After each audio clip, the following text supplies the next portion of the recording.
이진우의 손에 잡히는 경제.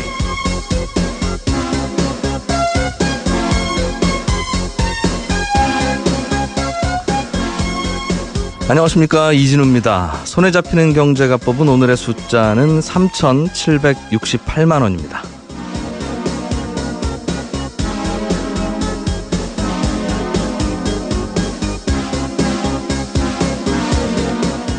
지갑에 들어있는 현금을 비롯해서 예금, 보험, 연금, 주식 이런 자산들 모두 합쳐서 금융자산이라고 합니다. 이 금융자산에서 빌린 돈, 부채를 빼면 순금융자산이 되는데요. 독일 보험회사인 알리안츠가 매년 세계 50여 개 나라를 대상으로 각 나라 국민들의 1인당 순금융자산을 조사해서 발표하는데, 지난해 우리나라의 1인당 순금융자산이 얼마인지 보니까 3,768만 원이었습니다. 가만히 있어보자. 내 순금융자산이 4천만 원 가까이 되나? 하면서 속으로 어림짐작 해보시는 분들도 계실 것 같은데요. 이게 재작년보다는 금액이 100만 원 정도 늘었지만 전체적인 순위는 한 계단이 떨어졌습니다. 53개 조사 대상 국가 가운데 우리나라가 22등이었고요. 2013년에는 20등이었으니까 등수가 조금씩 내려가고 있습니다. 그리고 이 조사 보고서를 보니까 우리나라의 1인당 부채는 아시아에서는 싱가포르 다음으로 제일 많았고, GDP 대비 가계부채 비율은 거의 100%로 제일 높았는데요. 대출 있으신 분들은 연휴 끝나자마자 요즘 은행들이 대출금리를 계속 올리고 있고, 시중금리의 상승 압력이 앞으로 더 높아질 거라는 금리 전망에 관심을 좀 더 가지셔야겠습니다.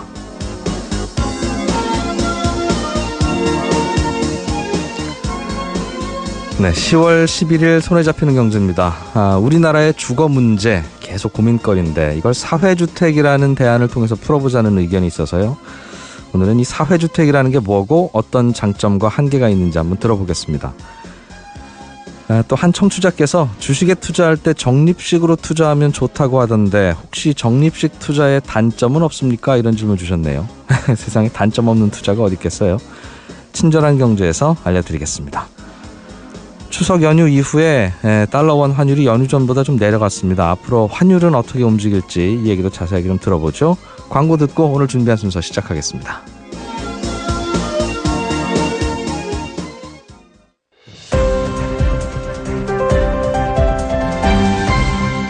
이진우의 손에 잡히는 경제. 네, 경제 뉴스 따라잡기 시간입니다. 한국경제TV 김치영 기자 나오셨습니다. 어서 오십시오. 네, 안녕하세요. 한중 통화 스와프 문제가 네. 계속 이슈가 되고 있는데, 어제까지가 일단 계약 만료일이었는데 만료일까지 네. 아무런 연장 합의 이런 건 없이 지나갔나 봐요. 네, 그렇습니다. 일단 연장 합의했다라는 소식은 없고요. 다만 계약이 만료되긴 했지만 이걸로 끝은 아니다라는 뉘앙스의 소식들이 지금 전해지고 있어요. 그리고 일부 언론에서는 사실상 연장에 합의했다라는 식으로 보도가 되기도 했고요. 그래서 어쨌든 계약 만료는 지났는데 양국이 유지하는 쪽의 어떤 긍정적인 관점에서 방향에서 서로 얘기가 좀 진행되고 있는 것으로 파악이 되고 있고요. 당국하고 그다음에 정부도 말을 좀 아끼긴 하고 있는데 이걸 섣불리 우리가 된다 안 된다라고 발표를 하기가 힘들지만 어쨌든 간 조금 시간이 지나더라도 어떤 합의가 좀 나올 가능성이 있다라는 뉘앙스를 내비치고 있는데요. 아시겠지만 만기일 부근으로 해서 우리는 추석 연휴였고, 네. 중국은 또 국경절 연휴였거든요. 그래서 사실상 얘기할 시간이 별로 없었다라는 점. 그리고 지금 중국이 오는 18일 날 중국 공산당 전국대회라는 게 있습니다. 전국 대표대회라는 게 있거든요. 그래서 중국한테는 이게 더 중요해요. 우리하고 통화 스와프보다. 그래서 이걸 좀 끝내고 난 시점에서 아마도 긍정적인 얘기가 나오지 않겠느냐라는 기대감이 좀 있는 상황이죠. 어제라도 중국이 합시다라고 전화만 했으면 우리는 하는 입장이었기 때문에 일단 우리가 아쉽다는 상황은 확인한 것 같고요. 다만 계속 할지 안 할지는 좀 더 지켜봐야 되겠다 이 말이군요. 네, 맞습니다. 만약 중국이 이걸 한다면 어떤 이유 때문에 하는 걸로 봐야 됩니까? 우리가 아쉬운 건 알겠는데. 예. 중국은 사실은 특별히 아쉽지는 않다면서요, 이거. 그렇죠. 아무래도 이 통화 스와프라는 게 경제적으로 조금 더 여유 있는 쪽이 우세한 위치를 점하게 돼 있거든요. 우리 돈 필요할 때 쓸 수 있게 좀 열어줘라는 거잖아요. 그러니까 이게 외교적인 수단으로도 많이 활용이 됩니다. 그래서 굳이 경제적인 측면만을 고려해서 하지는 않거든요. 그렇다 보니까 기억들을 하시겠지만 일본과의 통화 스와프가 사실은 위안부 소녀상 문제 등이 이슈가 되면서 연장이 안 되고 끝낸 사례가 있기 때문에 사드와 관련된 문제 때문에 중국이 끊을 가능성이 높다는 것도 상당히 근거 있는 얘기입니다. 그럼에도 불구하고 중국이 이번 계약 만료가 됐음에도 불구하고 계속해서 약간 연장 쪽의 분위기를 풍기고 있는 것은 추정해 보건대 중국이 이제 위안화가 기축통화로서의 지위를 상당히 갖고 싶어 하거든요. 예. 그래서 이제 국제적인 위상이나 이런 부분을 고려를 하고 있는데 중국이 현재 통화 스와프를 그 양 국가 간에 맺은 통화 스와프 중에 가장 큰 게 홍콩이고요. 두 번째가 우리나라예요.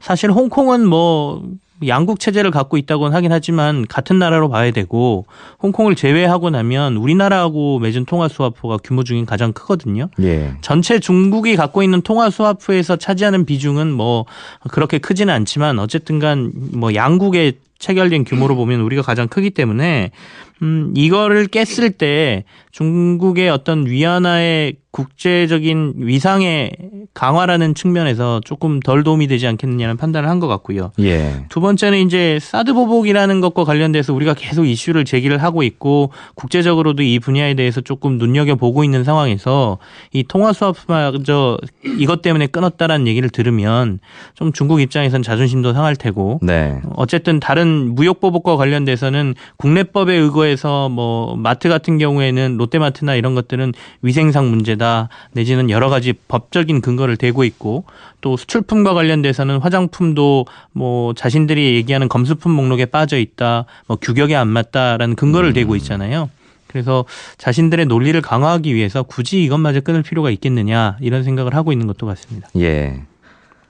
우리가 어떻게 나오느냐에 따라서 할 수도 있다는 뜻으로 들리긴 하는데 네네. 우리 입장에서는 이게 김 기자께서도 통화 스와프라는 게 나라 전체로 보면 마이너스 통장 또는 뭐 신용카드 현금 서비스 한도 네네. 그런 개념이다. 그렇게 설명해 주셨어요. 네, 그러면 맞습니다. 우리가 신용카드 현금 서비스 한도가 예를 들면 300만 원에서 200만 원으로 줄었다고 해서 네. 신용카드 돌려막기를 하고 있는 상황이라면 큰일이지만 네. 그게 아니면 뭐 그런가 보다 하고 넘어가도 되잖아요. 그렇죠. 특별히 큰 문제 있는 건 아니지 걸로 생각되는데 예. 실제로 그렇습니까? 아니면 좀 다른 이유도 있어요? 실제로 그렇습니다. 사실 통화 스와프가 중국하고 뭐 규모가 좀 크긴 하지만 이게 당장 만료가 된다 그래서 우리가 큰 문제가 될 것이다 이렇게 보지는 않아요. 왜냐하면 우리나라 외환보유고가 8월 말 기준으로 3,848억 원인데요. 그리고 경상수지 흑자가 66개월 계속 연속으로 났거든요. 예. 그래서 대외적으로 우리나라를 바라보고 있는 시각이 당장 뭐 외환위기에 빠질 거다 이렇게 바라보지는 않습니다. 더군다나 어쨌든 간에 만료일이 지났음에도 불구하고 외환시장이라든지 금융시장에서의 외국인들의 반응이 거의 없다고 봐야 되거든요. 아침에도 지금 증시는 오르고 있고요. 환율 같은 경우에도 소폭 이제 워낙 약세가 나타나긴 하지만 이게 뭐 외환위기를 보일 만큼 이렇게 금융시장이 동요하거나 이런 모습이 없다는 걸 보면 이 중국과의 통화 스와프가 그렇게 외국인들이 봤을 때 우리나라의 이 외환보유고 문제라든지 이런 데 영향을 미친다라고 보지는 않는 것 같습니다. 근데 다만 약간의 보험 성격인 거죠. 이것도 우리는 가지고 있어. 네. 문제가 터지면 우린 이것까지 활용할 수 있어라는 보험적인 성격이 강하고요.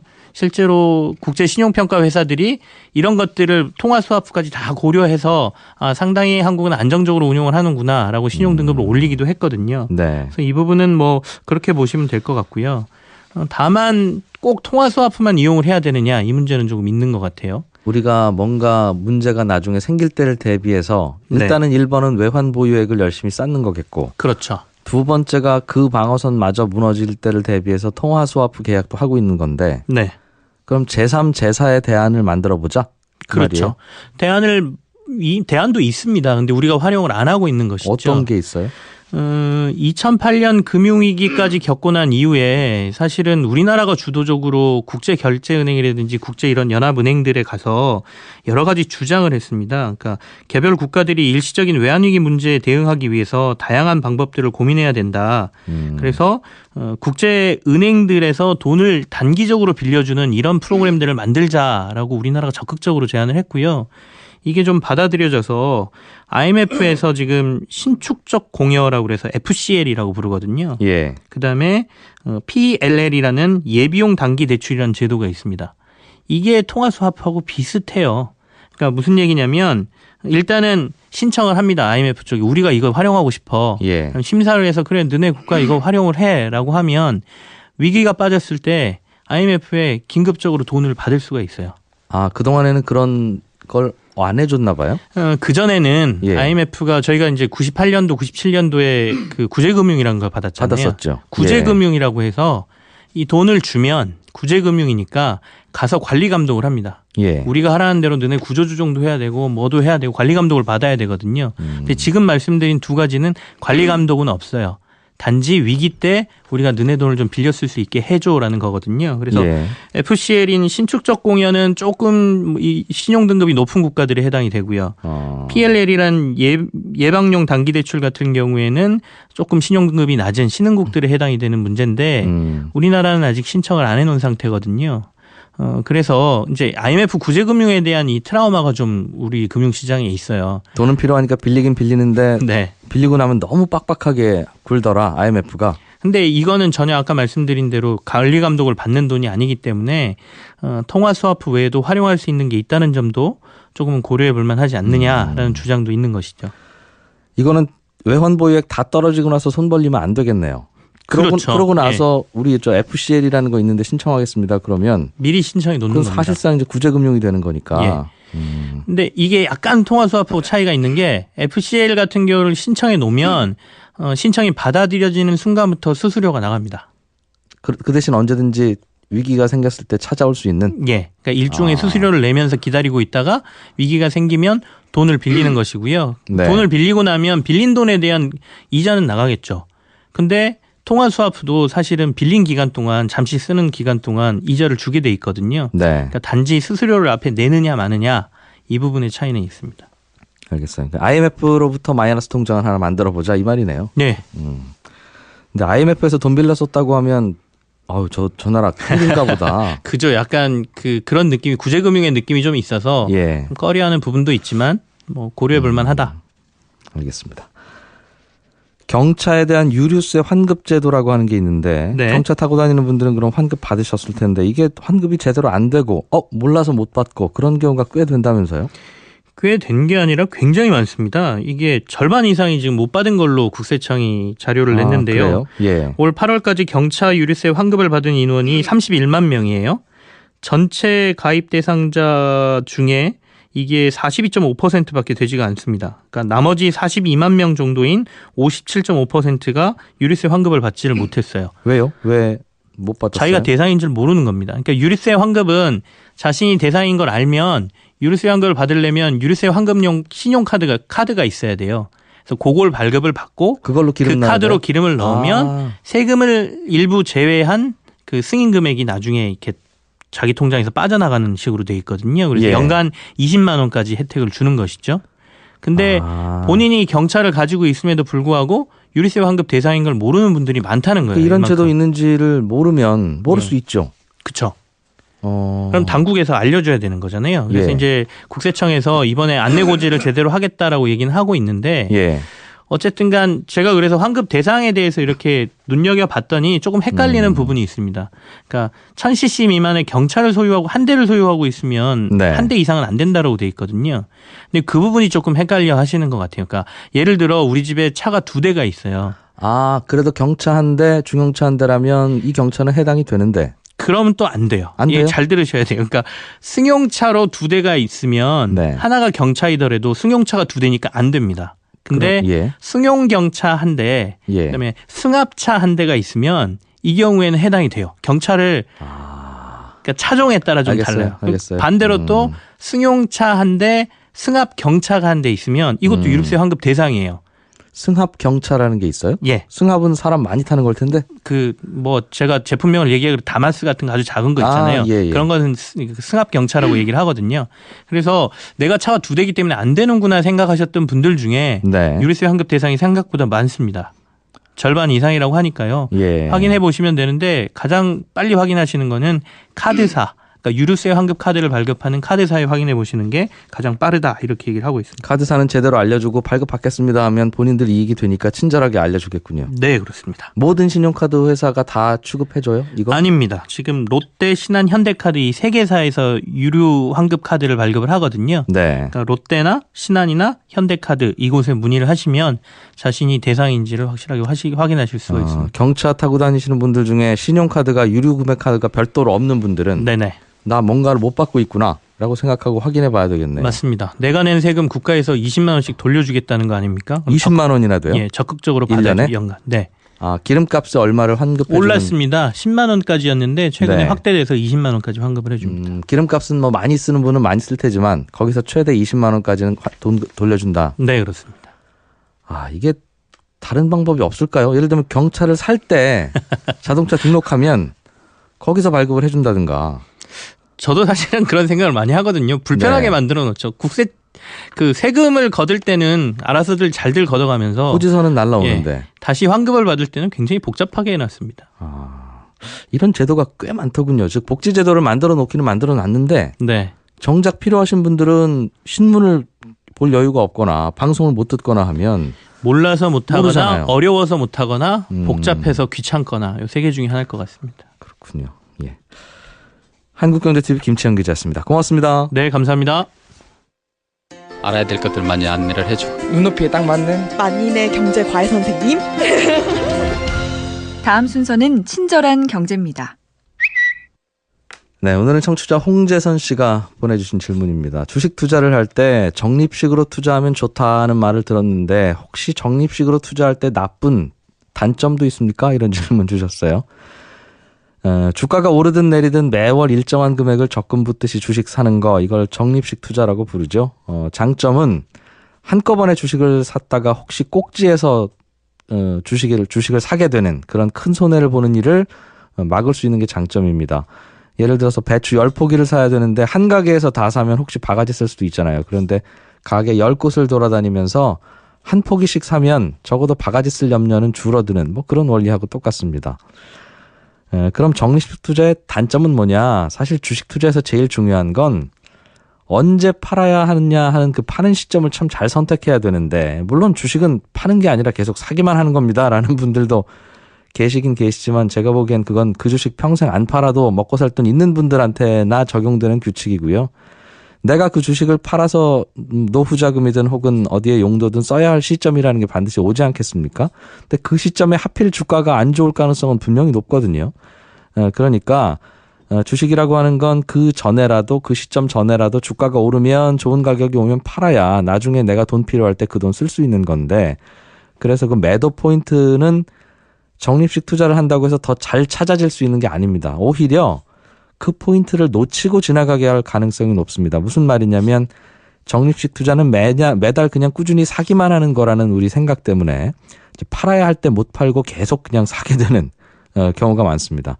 즉 한꺼번에 주식을 다 샀으면 원하는 가격이 왔을 때 바로 팔 수 있을 텐데 조금씩 나눠서 꾸준히 사다 보니까 원하는 가격은 왔는데 사려고 하는 물량을 다 아직 못 샀을 경우에는 대개는 일단 뭐 좀 올랐지만 계속 더 사자. 뭐 내후년쯤 돼서 또 한 번 이렇게 오르면 그때 팔아야지 이제라고 생각할 수 있는데 내후년 이후에 그런 기회가 안 올 수도 있거든요. 쉽게 생각하면 이런 겁니다. 예를 들면 결혼을 하려고 하는데 처음 만난 사람하고 그냥 결혼하는 건 아주 위험한 일일 수도 있으니까 나는 그러지 말고 최소한 100번은 선을 보거나 소개팅을 해서 안전하게 파트너를 구해야지 이런 생각을 한다고 해서 그렇게 만난 파트너가 더 좋은 파트너일 가능성이 높은 건 아니지 않습니까? 예를 들면 오히려 한 4번째 만난 사람 그 사람이 제일 좋았는데 그 사람하고 결혼했어야 되는 건데 안 돼. 난 적립식으로 꾸준히 사람을 만나볼 거야. 그러다가 좋은 파트너를 나중에 영영 못 만나는 경우가 생기듯이 적립식 투자도 그런 단점이 있다는 겁니다. 적립식 투자 권하는 분들은 주식이라는 건 잘 들고만 있으면 어차피 산 가격보다 비싸게 팔 수 있는 때가 반드시 옵니다. 라고는 말씀들 하시지만 사실 그게 내 평생에 안 올 수도 있고요. 만약 돈 필요한 시점 이전에 그런 찬스가 반드시 온다고 믿는다면 굳이 뭐 적립식으로 안 사도 되죠. 그냥 한꺼번에 주식 사뒀다가 혹시 그게 꼭지라서 마음고생을 하더라도 계속 들고 있으면 그보다 비싼 가격에 팔 수 있는 기회가 반드시 올 테니까. 그런데 실제로는 주식을 비싸게 팔 수 있는 기회를 몇 번 놓치면 그분 평생에는 그런 기회 다시 안 오는 경우가 참 많습니다. 모든 기업들이 올해보다 내년이 좋고 내년보다 후년이 더 좋은 건 아니거든요. 오히려 사람은 언젠가는 다 죽듯이 기업도 언젠가는 다 망한다고 생각하는 게 맞습니다. 100년 전에 있던 기업 중에 지금 살아있는 기업이 몇 개나 되겠습니까? 그래서 정리하면 적립식 투자는 살 때 바가지 안 쓰고 보통 가격에 살 수 있는 장점은 있지만 그러다 보면 투자한 그 기업의 일생에서 몇 번 안 되는 매도 포인트를 놓치게 될 가능성도 그만큼 커서 장점도 있지만 단점도 있다. 이게 결론입니다. 세상에 적립식 투자가 늘 장점만 있고 100번씩 선보는 게 무조건 좋은 신랑 신부 만날 수 있는 확률을 높여주는 거라면 다들 100번 선보고 다들 적립식 투자하죠. 누가 은행에 예금하겠어요? 친절한 경제였습니다. 손에 잡히는 경제.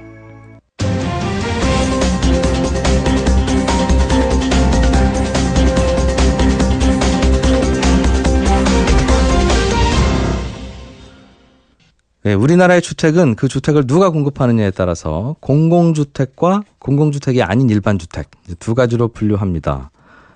그런데 그래서 우리나라 주택은 이 둘 중에 하나인데 그러지 말고 사회주택이라고 하는 우리가 해보지 않은 걸 좀 도입을 해보자 하는 목소리도 꾸준히 나오고 있습니다. 이 사회주택이라는 건 어떤 개념이고 어떤 장점이 있고 또 어떤 한계가 있는지 전반적으로 좀 배워보려고요.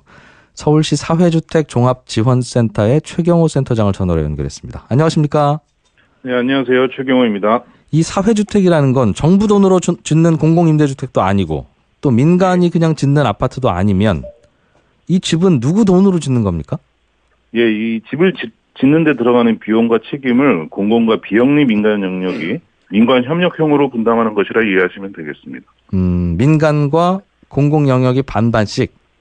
예, 뭐 정확하게 반은 아니지만 같이 나누는 게 되겠습니다. 그래요? 예를 들면 뭐 어떤 게 있습니까? 예를 들면 이제 토지임대부 사회주택이라는 게 있는데요. 이건 예. 공공이 땅을 사줘서 땅값의 1%만 저렴하게 임대료를 받고 예. 건설비는 민간이 이제 들여서 하는 경우가 되겠습니다. 그럼 사실상 실제로는 아주 비싼 땅인데 공공은 싸게 공급을 하고 그러니까 싸게 공급한 만큼 집값 임대료는 떨어질 수 있으니 그 차액을 거기에 사는 분들한테 돌리자 이 말이군요. 그렇습니다. 주로 땅을 공공이 사주거나 아니면 공공이 갖고 있는 땅을 실제보다 싼 값에 주면 땅값은 훨씬 싸게 먹힐 테니까 그러면 이제 집이 싸질 거라는 생각은 들고요. 예. 건축비나 뭐 이런 게 싸질 가능성은 그럴 방법은 없겠네요. 예, 그 건축비 같은 경우는 이제 사회주택 사업자들이 공동구매를 하는 방식으로 비용을 낮출 수도 있고, 예. 공공이 직접 공사비를 대출을 해주거나 아니면 보증을 통해서 저리로 대출할 수 있게 해서요. 그리고 또 민간 사업자도 이것을 이제 빨리 예를 들어 보통 디벨로퍼 같으면은 뭐 초기에 이제 10% 정도 이윤을 남기고 빨리 분양을 하는 게 이제 보통의 전략인데, 네. 이거를 30년 동안 장기 임대를 해서 손익분기를 맞추는 방식으로 해서. 집값을 구성하는 요소가 크게 이제 땅값, 건설비, 그리고 이윤이라고 한다면 세 가지 모두를 절약하는 게 되겠습니다. 땅값은 싸게 주니까 절약이 되고, 예. 건설비는 공공에서 좀 싼 이자로 돈 빌려주면 일단 그 돈으로 지을 수 있으니까 괜찮고, 예. 집 짓는 뭐 원가 자체야 뭐 떨어지진 않겠습니다만 그런저런 비용이 아껴진다. 예, 그렇습니다. 그러면 결국은 싸진 만큼 정부가 공공이 부담을 하는 거네요. 결국은 공공임대주택하고 비슷한 개념이군요. 예, 이제 지원하는 방식이 좀 다르고 민간에 기여할 수 있는 영역이 커졌다고 하겠습니다. 네. 그런데 이제 서울시 안에 보면 정부가 글쎄요, 뭐 100억 들여서 산 땅을 아주 싸게 팔아주면 모르겠어도 결국 그러면 그건 이제 나라 돈으로 짓는 셈이 되니까. 예. 기왕이면 정부가 갖고 있던 땅, 소유하고 있던 땅을 풀어서 집을 짓게 되면 그건 괜찮을 것 같은데 그런 땅들이 많지는 않지요. 예, 그렇습니다. 지금 뭐 우리나라 뭐 대도시 같은 경우가 이제 노는 땅은 뭐 하나도 없다고 보시면 되겠고요. 기본적으로는 사업자가 땅을 구해오면은 이제 공공인 땅을 사들여서 자산화하는 방식입니다. 그 외에도 이제 점일 공공시설, 주민센터나 주차장 같은 경우를 복합용도 개발하는 방법이 시도되고 있습니다. 예. 실제로는 예를 들면 서울시가 어떤 땅을 그럼 서울시 돈으로 사서 예. 사회주택을 짓는 분들에게 이제 빌려준다는 거 아니겠습니까? 그 땅을 싸게 넘겨주지는 않는 것이고. 예. 그럼 빌려주면 예를 들면 100억 정도 주고 산 땅이면 얼마 정도 임대료를 한 달에 받고 있습니까? 제가 실제 사례를 말씀드리면 이제 토지임대부 1호점 같은 경우 성산동에 12억짜리 땅을 사서요. 예. 1%의 연 이자를 받아서 이제 그러면 연 1,200만 원, 월세면은 이제 100만 원인 셈인데. 네. 거기에다가 이제 집을 10세대짜리를 짓는다면 한 가구당 10만 원을 내는 셈이죠. 토지 비용으로. 예. 그래서 그 사업자는 처음에 12억 원을 자기 돈을 들일 필요가 없이 세입자에게 받는 월세에서 이 토지가를 반영하면 되겠습니다. 그러면 12억짜리 땅을 사서 한 10가구 정도의 세대를 지으면 예. 제 생각에는 그 10가구가 아주 큰 집들은 아니고 아주 작은 집들일 것 같은 예상은 드는데 예. 그럴 경우에 한 가구당 한 10만 원 정도의 월세 비용으로 그 땅을 사실상 이제 공짜로 쓸 수 있는 그런 생각이 월세가 전부 10만 원이라는 건 아니고요. 예. 월세에서 10만 원 정도는 이제 토지비에 해당하는 게 된다는 말씀입니다. 그게 되죠. 그러면 그게 주변에 비슷한 집의 월세랑 비교하면 어느 정도 싸지던가요? 예, 지금 이 경우는 이제 투룸의 경우 원룸 투룸 정도로 섞여 있는데 예. 투룸의 경우 전세가 기준 1억 7천인데 주변 시세가 2억 5천만 원인 거랑 비교하면 70% 이하의 수준이 되겠습니다. 그렇군요.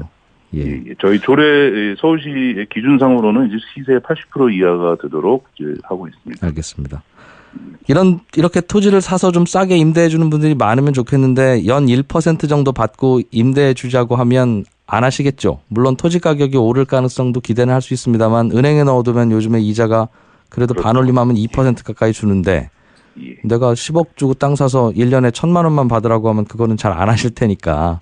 그래서 그런 부분은 이제 예. 그런 부분은 공공의 좀 기여가 필요하고 혹은 또 이제 어떤 비영리 기관이나 뭐 종교단체라든가 선한 뜻을 가진 분들이 이제 좋은 뜻으로 사업을 하는 경우에 좀 기여가 필요하겠습니다. 네. 이런 식으로 하는 사업이 다른 나라, 특히 이제 네덜란드 같은 나라는 이런 사회주택이 좀 더 활발하다는 이야기를 들었는데요. 네덜란드에서 하는 사회주택이라고 하는 것도 결국은 이런 겁니까? 예를 들면 네덜란드의 중앙정부든 시정부든 그 정부가 돈을 들여서 땅을 사서 그 땅을 아주 싼 값에 빌려주고 거기에다 사회주택을 지어서 싼 임대료를 받는 그런 방식이에요? 예, 기본 원리는 비슷합니다. 네덜란드 말로 보닝 코퍼라시라는 비영리 주택 회사가 이제 한 350개 정도 있는데요. 예. 정부가 이제 땅을 아주 싼 가격에 빌려주거나 아니면 싼 가격에 이제 땅을 분양해줘서 이 회사들이 그걸 토대로 이제 또 집을 지어서 임대를 주는 방식입니다. 듣다 보니까 그럼 이렇게 하면 공공임대주택이라고 하는 게 우리가 많이 짓고 싶은데 못 짓는 이유가 한꺼번에 큰 돈 드니까 그게 다 부채로 잡히고 그러면 아주 힘들어진다는 이유로 많이 못 짓는 건데 이렇게 지으면 그래도 공공임대주택으로 통으로 짓는 것보다 한 채 지을 때 막 2, 3억씩 써야 되는 것보다 꽤 괜찮을 것 같습니다만 왜 이게 많이 확산되고 있지 않아요? 이제 기존의 우리나라 방식에서는 이제 공공임대주택 자체도 물론 역사가 오래되지 않았지만, 이 대규모 토지 개발 방식이 좀 익숙했는데, 이런 중소규모 이제 방식으로 하는 거 익숙치가 않고 또 기존의 이제 정부들 입장에서는 이제 총량의 목표를 빨리 달성하는 것도 중요한데, 이렇게 조금씩 하게 되면 아무래도 신경 쓸 부분도 많고 좀 정책 효과를 얼른 기대하기는 힘든 부분은 있습니다. 그렇겠군요. 그래도 돈은 얼마 없어서 저희가 돈이 부족해서 공공임대주택을 많이 못 지어요라는 상황이라면 실제로도 그렇지 않습니까? 공공임대주택 갑자기 많이 지으면 뭐 짓는 거야 건설회사에 포크레인만 있으면 짓는 거니까 어렵지는 않은데 돈이 부족하니 많이 못 짓는 거라면 이렇게 해서 한 채 지을 거 10채를 지을 수 있는데 이런 방식으로 지으면 그게 더 공공임대주택을 빠르게 보급할 수 있는 방법은 아니에요? 방식에 따라서 이제 속도나 이런 분량에서 차이는 있을 수 있겠습니다. 다만 이제 저로서도 이제 그런 생각을 하고 있어서 이제 이런 센터의 역할과 사회주택이 기여하는 부분이 커지기를 바라고 있고요. 네. 또 하나 이제 공공임대주택과 비교했을 때 장점은 이제 민간 주택하고도 비슷한데요. 이제 이 자기 시민들이 직접 자기 집을 마련하는 거를 제도적으로 이제 뒷받침하는 것이죠. 네. 그러니까 공기업이나 뭐 LH공사나 SH공사는 좀 멀리 느껴지고 뭐 집들도 원래는 이제 전문가들만 이렇게 하는 거라는 인식이 있는데 이거는 주변에서 협동조합을 만들거나 사회적 기업을 만들어서 우리 지역 사정을 잘 아는 사람들끼리 모여서 직접 이제 저렴한 가격으로 집을 공급할 수 있다는 것이 또한 장점입니다. 아, 그래요? 그러면 예를 들면 주변에서 원룸이나 투룸이 필요한 서울 시민 10명 정도가 모여서 예. 서울시에 가서 우리 서울시에서 지난번에 어디 성산동인가 어딘가에 해준 것처럼 예. 10몇 억짜리 땅을 좀 서울시에서 서울시 돈으로 사셔서 예. 저희한테 연 1% 임대료만 받고 좀 빌려주시면 저희가 거기에 집 지어서 뭐 몇십 년 살다가 다시 그 땅 돌려드릴게요. 예. 그렇게 신청하면 해줍니까?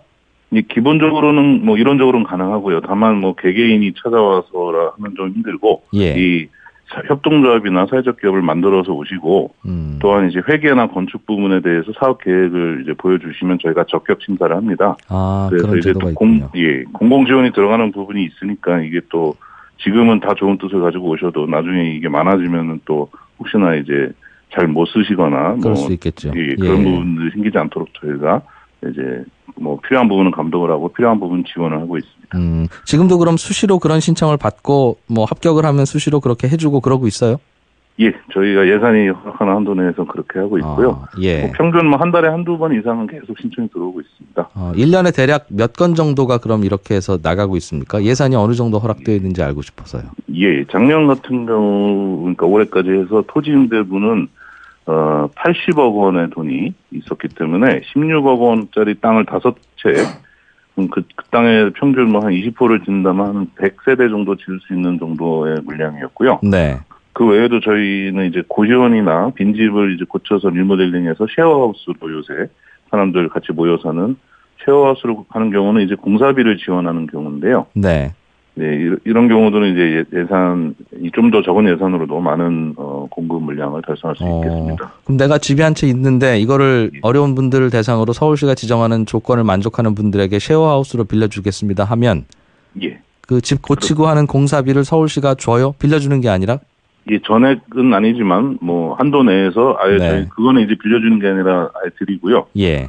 모자란 부분은 또 따로 대출이 또 가능하고요. 아, 알겠습니다. 예. 그리고 대신에 그 전문 이제 관리 기관하고 이제 같이 이제 연락을 주셔야 되겠습니다. 개인 자격이라기보다는 네. 이 사회적 기업이나 협동조합이 임대 운영까지도 할 수 있는 부분을 저희가 챙겨야 되니까요. 네. 알겠습니다. 뭐 자세한 절차는 서울시에 문의해서 알아보면 예. 될 것 같고요. 예. 그러면 이렇게 하면 참 좋겠다는 생각이 저는 인터뷰하다 보니까 드는데 혹시 이게 원활하게 안 되는 문제라든가 혹시 뭐 걸림돌 같은 게 있어요? 제도적으로 뭐 좀 해결을 해야 된다는 부분이라든가 예산 문제 말고 예산이야 뭐 넉넉하면 좋겠습니다만 말씀 들어보니까 넉넉하지는 않아서 경쟁률이 좀 있는 것 같은데 돈 문제 말고요. 어떤 게 좀 또 한계가 있습니까? 아무래도 이게 이제 알려진 지 얼마 안 되고 한국에 도입된 지 얼마 안 되니까 이제 이 예산 같은 경우도 처음부터 많이 배정할 수는 없었던 부분이 있습니다만 이제 점점 더 이제 이 성공 사례가 쌓이면 설득력을 가질 거라고 생각합니다. 당장 이제 좀 바라는 점은 지금 관련 법안이 국회에 계류 중인데요. 예. 서울시 조례로에 근거해서만 사업을 진행 중이라 예를 들어 주택도시기금이라고 70조 이르는 그 중앙정부의 그 역할이 있는데 네. 그걸 저희가 법제화가 안 돼서 활용을 못 하고 있습니다. 근데 이제 서민주거 안정이라는 목표를 가지고 있는 주택도시기금이 이제 본연의 역할을 할 수 있는 부분이 이 사회주택 분야가 정말 적격이라고 생각하는데 네. 그 부분이 이제 빨리 국회에서 해결을 해주시면 좋겠습니다. 이 주택도시기금이라는 게 예전에 요즘도 그렇습니다만 건설사가 아파트 지을 때 싼 이자로 돈 빌려주고 하는 그런 기금일 텐데 예, 그렇습니다. 그거를 지자체가 땅을 사서 싼 이자율로 사회적 주택조합 같은 데 돈 빌려줄 때도 쓰게 합시다라는 법안이 있군요. 그렇게 이제 할 수 있게끔 이제 일단 사회주택이라는 단어가 어찌됐든 법에 등장을 좀 할 필요가 있는 것인데요. 뭐 단어 이름은 뭐가 됐든지 간에 이런 어떤 민간 협력형 방식의 중앙정부의 역할도 이제 좀 들어오기를 바라고 있습니다. 네. 예, 서울시 사회주택종합지원센터의 최경호 센터장으로부터 사회주택에 대해서 알아봤습니다. 말씀 잘 들었습니다. 고맙습니다. 네, 감사합니다. MBC 라디오.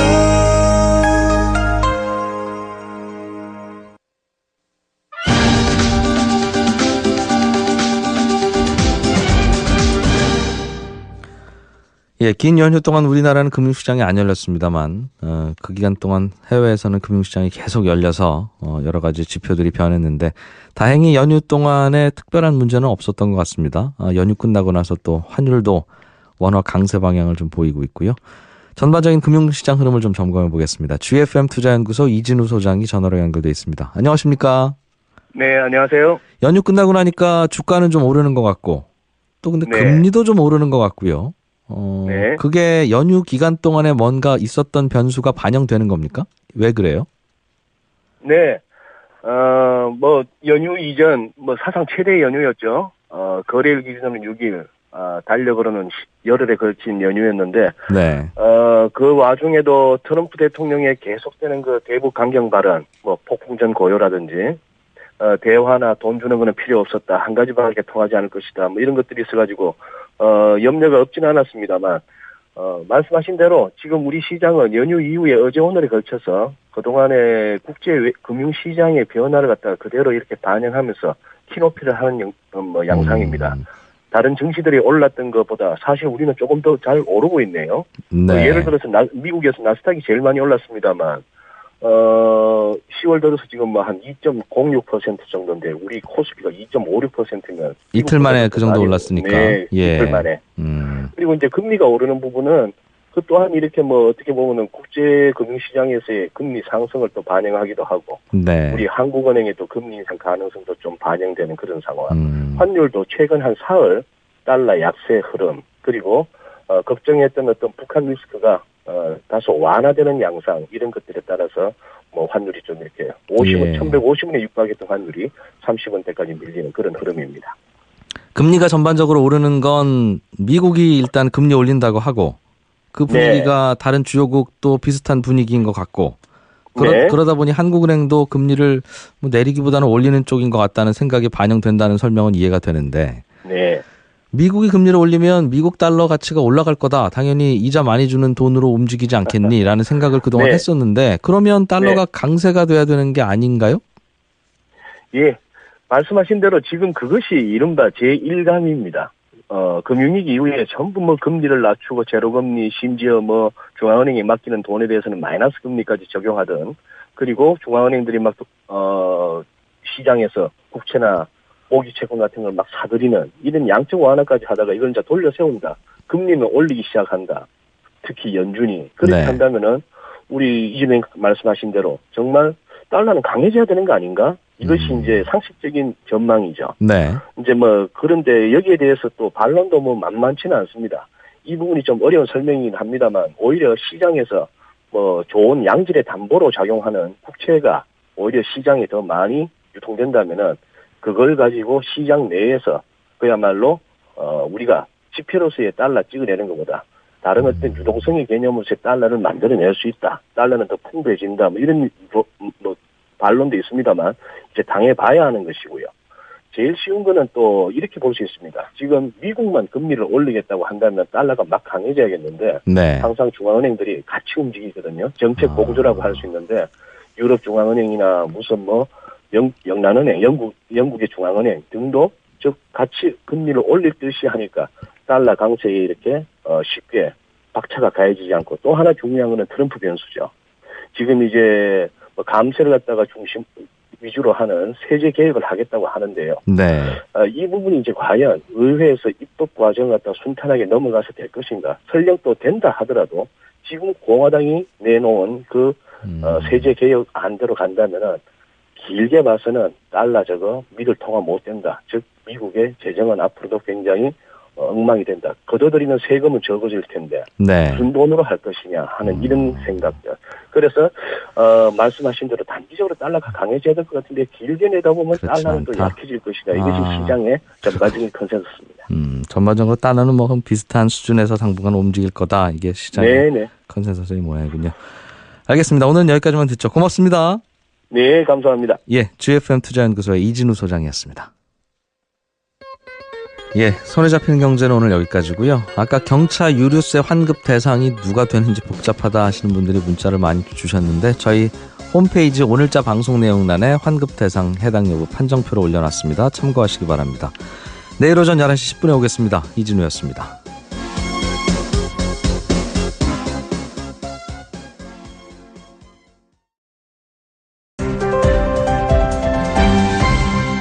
이진우의 손에 잡히는 경제. 네, 경제 뉴스 따라잡기 시간입니다. 한국경제TV 김치영 기자 나오셨습니다. 어서 오십시오. 네, 안녕하세요. 한중 통화 스와프 문제가 네. 계속 이슈가 되고 있는데 어제까지가 일단 계약 만료일이었는데 만료일까지 네. 아무런 연장 합의 이런 건 없이 지나갔나 봐요. 네, 그렇습니다. 일단 연장 합의했다라는 소식은 없고요. 다만 계약이 만료되긴 했지만 이걸로 끝은 아니다라는 뉘앙스의 소식들이 지금 전해지고 있어요. 그리고 일부 언론에서는 사실상 연장에 합의했다라는 식으로 보도가 되기도 했고요. 그래서 어쨌든 계약 만료는 지났는데 양국이 유지하는 쪽의 어떤 긍정적인 관점에서 방향에서 서로 얘기가 좀 진행되고 있는 것으로 파악이 되고 있고요. 당국하고 그다음에 정부도 말을 좀 아끼긴 하고 있는데 이걸 예. 섣불리 우리가 된다 안 된다라고 발표를 하기가 힘들지만 어쨌든간 조금 시간이 지나더라도 어떤 합의가 좀 나올 가능성이 있다라는 뉘앙스를 내비치고 있는데요. 아시겠지만 만기일 부근으로 해서 우리는 추석 연휴였고, 네. 중국은 또 국경절 연휴였거든요. 그래서 사실상 얘기할 시간이 별로 없었다라는 점. 그리고 지금 중국이 오는 18일 날 중국 공산당 전국 대회라는 게 있습니다. 전국 예. 대표 대회라는 게 있거든요. 그래서 중국한테는 이게 더 중요해요. 우리하고 통화 스와프보다. 그래서 이걸 좀 끝내고 난 시점에서 아마도 긍정적인 얘기가 나오지 않겠느냐라는 기대감이 좀 있는 상황이죠. 어제라도 중국이 합시다라고 전화만 했으면 우리는 하는 입장이었기 때문에 네. 일단 우리가 아쉽다는 상황은 확인한 것 같고요. 네네. 다만 계속 할지 안 할지는 좀 더 지켜봐야 되겠다 이 말이군요. 네, 맞습니다. 만약 중국이 이걸 한다면 네네. 어떤 이유 때문에 하는 걸로 봐야 됩니까? 우리가 아쉬운 건 알겠는데 예. 중국은 사실은 특별히 아쉽지는 않다면서요, 이거. 그렇죠. 아무래도 이 통화 스와프라는 게 경제적으로 조금 더 여유 있는 쪽이 우세한 위치를 점하게 돼 있거든요. 우리 돈 필요할 때 쓸 수 있게 좀 열어줘라는 거잖아요. 그러니까 이게 외교적인 수단으로도 많이 활용이 됩니다. 그래서 굳이 경제적인 측면만을 고려해서 하지는 않거든요. 그렇다 보니까 기억들을 하시겠지만 일본과의 통화 스와프가 사실은 위안부 소녀상 문제 등이 이슈가 되면서 연장이 안 되고 끝낸 사례가 있기 때문에 사드와 관련된 문제 때문에 중국이 끊을 가능성이 높다는 것도 상당히 근거 있는 얘기입니다. 그럼에도 불구하고 중국이 이번 계약 만료가 됐음에도 불구하고 계속해서 약간 연장 쪽의 분위기를 풍기고 있는 것은 추정해 보건대 중국이 이제 위안화가 기축통화로서의 지위를 상당히 갖고 싶어 하거든요. 예. 그래서 이제 국제적인 위상이나 이런 부분을 고려를 하고 있는데 중국이 현재 통화 스와프를 그 양 국가 간에 맺은 통화 스와프 중에 가장 큰 게 홍콩이고요. 두 번째가 우리나라예요. 사실 홍콩은 양국 체제를 갖고 있다고는 하긴 하지만 같은 나라로 봐야 되고 홍콩을 제외하고 나면 우리나라하고 맺은 통화 스와프가 규모 중에 가장 크거든요. 예. 전체 중국이 갖고 있는 통화 스와프에서 차지하는 비중은 그렇게 크지는 않지만 어쨌든간 양국의 체결된 규모로 보면 우리가 가장 크기 때문에 이거를 깼을 때 중국의 어떤 위안화의 국제적인 위상의 강화라는 측면에서 조금 덜 도움이 되지 않겠느냐는 판단을 한 것 같고요. 예. 두 번째는 이제 사드 보복이라는 것과 관련돼서 우리가 계속 이슈를 제기를 하고 있고 국제적으로도 이 분야에 대해서 조금 눈여겨보고 있는 상황에서 이 통화 스와프마저 이것 때문에 끊었다라는 얘기를 들으면 좀 중국 입장에선 자존심도 상할 테고 네. 어쨌든 다른 무역 보복과 관련돼서는 국내법에 의거해서 마트 같은 경우에는 롯데마트나 이런 것들은 위생상 문제다 내지는 여러 가지 법적인 근거를 대고 있고 또 수출품과 관련돼서는 화장품도 자신들이 얘기하는 검수품 목록에 빠져 있다, 규격에 안 맞다라는 근거를 대고 있잖아요. 그래서 자신들의 논리를 강화하기 위해서 굳이 이것마저 끊을 필요가 있겠느냐 이런 생각을 하고 있는 것도 같습니다. 예. 우리가 어떻게 나오느냐에 따라서 할 수도 있다는 뜻으로 들리긴 하는데 네네. 우리 입장에서는 이게 김 기자께서도 통화 스와프라는 게 나라 전체로 보면 마이너스 통장 또는 신용카드 현금 서비스 한도 네네. 그런 개념이다. 그렇게 설명해 주셨어요. 네, 그러면 맞습니다. 우리가 신용카드 현금 서비스 한도가 예를 들면 300만 원에서 200만 원으로 줄었다고 해서 네. 신용카드 돌려막기를 하고 있는 상황이라면 큰일이지만 네. 그게 아니면 뭐 그런가 보다 하고 넘어가도 되잖아요. 그렇죠. 특별히 큰 문제 있는 건 아닐 거로 생각되는데 예. 실제로 그렇습니까? 아니면 좀 다른 이유도 있어요? 실제로 그렇습니다. 사실 통화스와프가 중국하고 뭐 규모가 좀 크긴 하지만 이게 당장 만료가 된다 그래서 우리가 큰 문제가 될 것이다 이렇게 보지는 않아요. 왜냐하면 우리나라 외환보유고가 8월 말 기준으로 3,848억 원인데요. 그리고 경상수지 흑자가 66개월 계속 연속으로 났거든요. 예. 그래서 대외적으로 우리나라를 바라보고 있는 시각이 당장 뭐 외환위기에 빠질 거다 이렇게 바라보지는 않습니다. 더군다나 어쨌든 간에 만료일이 지났음에도 불구하고 외환시장이라든지 금융시장에서의 외국인들의 반응이 거의 없다고 봐야 되거든요. 아침에도 지금 증시는 오르고 있고요. 환율 같은 경우에도 소폭 이제 워낙 약세가 나타나긴 하지만 이게 뭐 외환위기를 보일 만큼 이렇게 금융시장이 동요하거나 이런 모습이 없다는 걸 보면 이 중국과의 통화스와프가 그렇게 외국인들이 봤을 때 우리나라의 이 외환보유고 문제라든지 이런 데 영향을 미친다라고 보지는 않는 것 같습니다. 근데 다만 약간의 보험 성격인 거죠. 이것도 우리는 가지고 있어. 네. 문제가 터지면 우린 이것까지 활용할 수 있어라는 보험적인 성격이 강하고요. 실제로 국제 신용평가 회사들이 이런 것들을 통화스와프까지 다 고려해서 상당히 한국은 안정적으로 운용을 하는구나라고 신용 등급을 올리기도 했거든요. 네. 그래서 이 부분은 뭐 그렇게 보시면 될 것 같고요. 다만 꼭 통화스와프만 이용을 해야 되느냐 이 문제는 조금 있는 것 같아요. 우리가 뭔가 문제가 나중에 생길 때를 대비해서 일단은 1번은 외환 보유액을 열심히 쌓는 거겠고. 그렇죠. 두 번째가 그 방어선마저 무너질 때를 대비해서 통화스와프 계약도 하고 있는 건데. 네. 그럼 제3, 제4의 대안을 만들어보자. 그렇죠. 대안도 있습니다. 근데 우리가 활용을 안 하고 있는 것이죠. 어떤 게 있어요?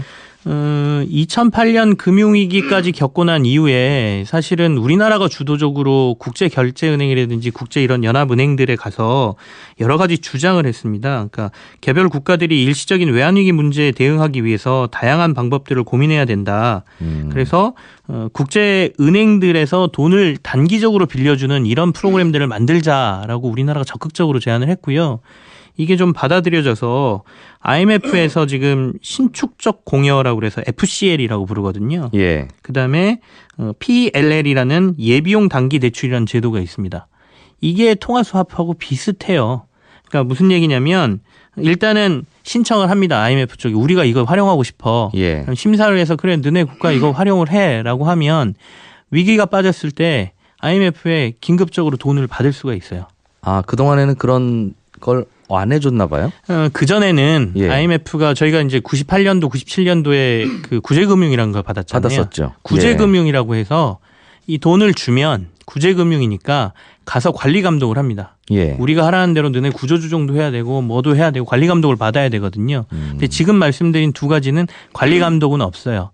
단지 위기 때 우리가 너네 돈을 좀 빌렸을 수 있게 해줘라는 거거든요. 그래서 예. FCL인 신축적 공여는 조금 이 신용 등급이 높은 국가들에 해당이 되고요.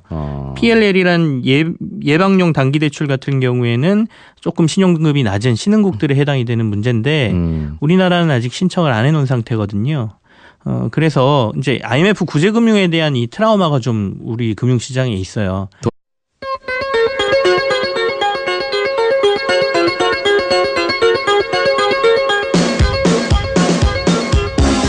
이진우의 손에 잡히는 경제.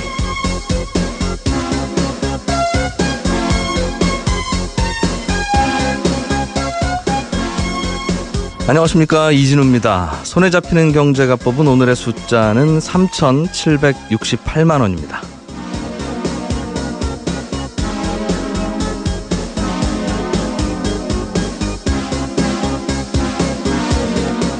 네, 지갑에 들어있는 현금을 비롯해서 예금, 보험, 연금, 주식 뭐 이런 자산들 모두 합쳐서 금융자산이라고 합니다.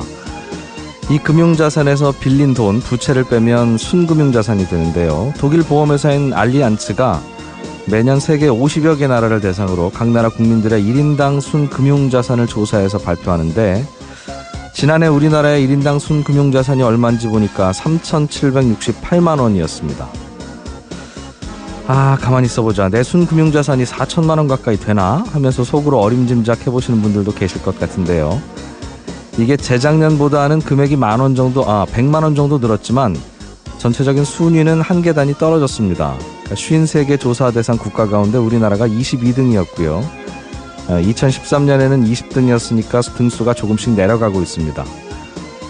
그리고 이 조사 보고서를 보니까 우리나라의 1인당 부채는 아시아에서는 싱가포르 다음으로 제일 많았고 GDP 대비 가계부채 비율은 거의 100%로 제일 높았는데요. 대출 있으신 분들은 연휴 끝나자마자 요즘 은행들이 대출금리를 계속 올리고 있고 시중금리의 상승 압력이 앞으로 더 높아질 거라는 금리 전망에 관심을 좀 더 가지셔야겠습니다.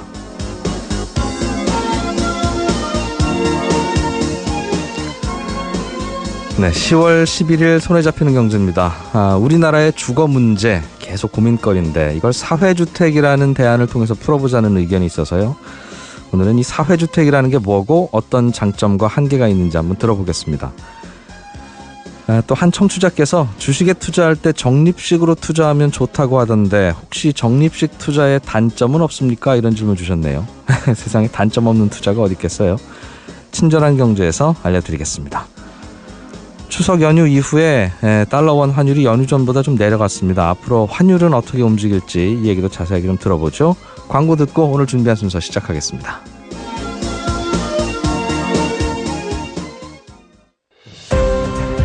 돈은 필요하니까 빌리긴 빌리는데 네. 빌리고 나면 너무 빡빡하게 굴더라 IMF가. 근데 이거는 전혀 아까 말씀드린 대로 관리 감독을 받는 돈이 아니기 때문에 통화 스와프 외에도 활용할 수 있는 게 있다는 점도 조금은 고려해 볼 만하지 않느냐라는 주장도 있는 것이죠.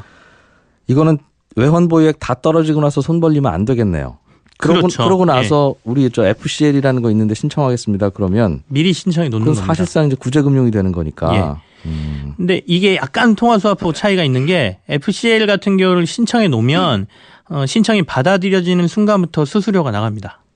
그 대신 언제든지 위기가 생겼을 때 찾아올 수 있는? 예. 그러니까 일종의 수수료를 내면서 기다리고 있다가 위기가 생기면 돈을 빌리는 것이고요. 네. 돈을 빌리고 나면 빌린 돈에 대한 이자는 나가겠죠. 근데 통화 스와프도 사실은 빌린 기간 동안 잠시 쓰는 기간 동안 이자를 주게 돼 있거든요. 네. 그러니까 단지 수수료를 앞에 내느냐 마느냐 이 부분의 차이는 있습니다. 알겠어요. 그러니까 IMF로부터 마이너스 통장을 하나 만들어 보자 이 말이네요. 네. 근데 IMF에서 돈 빌렸었다고 하면 저 나라 큰일인가 보다. 그죠. 약간 그런 느낌이 구제금융의 느낌이 좀 있어서 예. 꺼려하는 부분도 있지만 뭐 고려해 볼 만하다. 알겠습니다.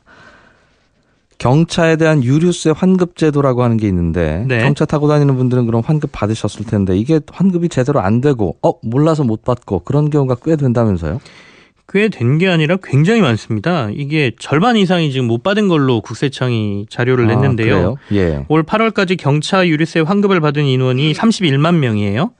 전체 가입 대상자 중에 이게 42.5%밖에 되지가 않습니다. 그러니까 나머지 42만 명 정도인 57.5%가 유류세 환급을 받지를 못했어요. 왜요? 왜 못 받았어요? 자기가 대상인 줄 모르는 겁니다. 그러니까 유류세 환급은 자신이 대상인 걸 알면 유류세 환급을 받으려면 유류세 환급용 신용카드가 있어야 돼요. 그래서 그걸 발급을 받고 그걸로 기름 그 카드로 기름을 넣으면 세금을 일부 제외한 그 승인 금액이 나중에 이렇게 자기 통장에서 빠져나가는 식으로 돼 있거든요. 그래서 예. 연간 20만 원까지 혜택을 주는 것이죠. 근데 본인이 경차를 가지고 있음에도 불구하고 유류세 환급 대상인 걸 모르는 분들이 많다는 거예요. 이런 제도 있는지를 모르면 모를 수 있죠. 그렇죠. 그럼 당국에서 알려줘야 되는 거잖아요. 그래서 예. 이제 국세청에서 이번에 안내고지를 제대로 하겠다라고 얘기는 하고 있는데 예. 어쨌든 간 제가 그래서 환급 대상에 대해서 이렇게 눈여겨봤더니 조금 헷갈리는 부분이 있습니다. 그러니까 1000cc 미만의 경차를 소유하고 한 대를 소유하고 있으면 네. 한 대 이상은 안 된다라고 돼 있거든요. 근데 그 부분이 조금 헷갈려